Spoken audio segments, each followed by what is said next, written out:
This is the part we want to make today, and the strategy I'm going to use is to sketch out this front view on the front plane and then extrude uh, this value after completing that sketch, and we'll have the origin right here. And after we finish that, then we'll do what we need to do to get it to look exactly like this. So let's make the sketch on the front plane that we see here. So we're going to start out by making a sketch on the front plane.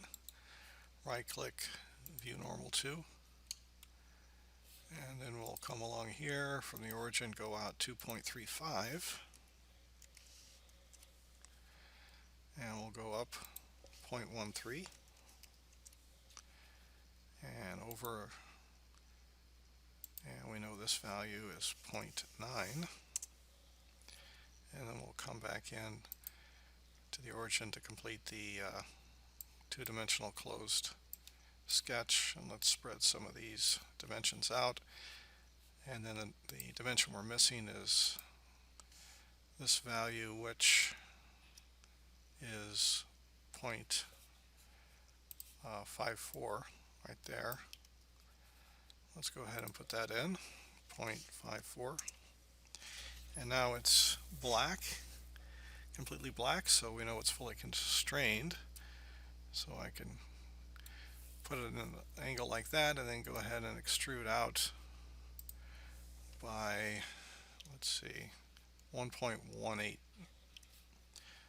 1.18, 1.18, and we'll take that and then shift 7 to go into isometric mode. Okay, so let's see what else we need to do.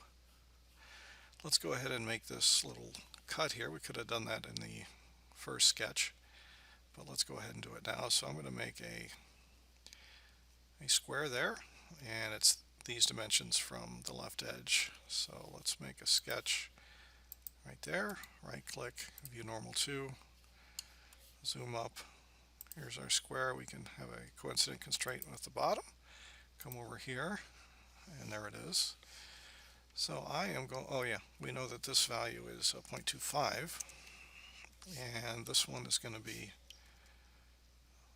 1.31 minus 1.11. So 1.31 minus 1.11. Okay, and now we can dimension here. I think that was 1.11, and therefore this will be 1.31. It'll be a sort of a forced constraint, or a constraint that's already there. Okay, there we go. So I think we can now finish that sketch and extrude that, but remove it, and we'll do through all, and finally we're there. I think I can do without the planes. So here we are. Now, as you can see, we're not there yet because we've got this drawn and extruded out, but we don't have it coming down to a smaller point at the end. So what we're going to do is we're going to put a sketch on the top of the object, and then we're going to draw a triangle here on each side and then extrude that away. Alright, so let's put a sketch right here.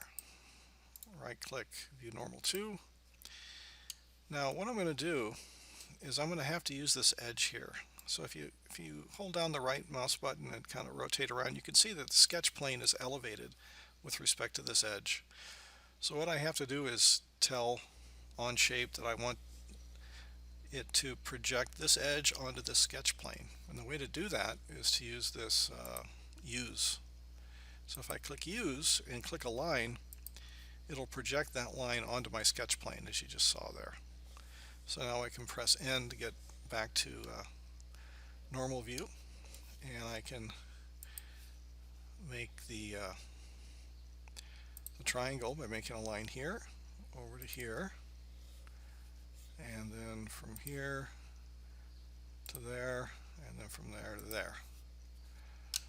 And actually, that's not what I want to do, is it? What I want to do is do it the other way. I knew something looked a little weird. We want to do it like this.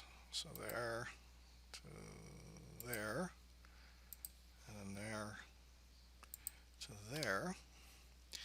And it's blue, so that means we need to tell it some information. So we're going to tell it that that little chunk there, I think it is what?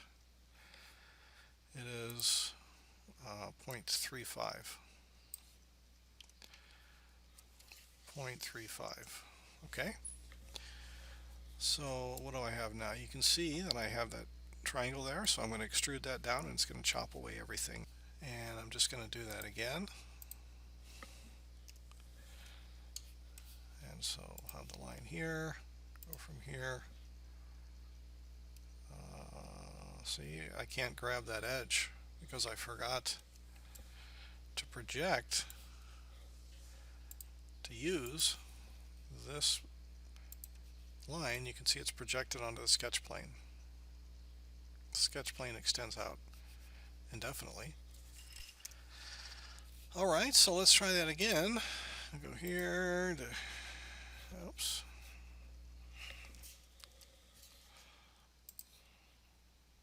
Here, to here, to here, and here, to here.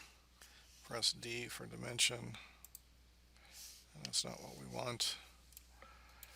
What we want is to dimension that chunk, not the whole thing. So let's try this. Here to here. There we go. That's 0.35. And we extrude both pieces here. Remove through all. We get this piece, and if we take a look at the volume, we see that its volume is 0.827. So that is the front hood.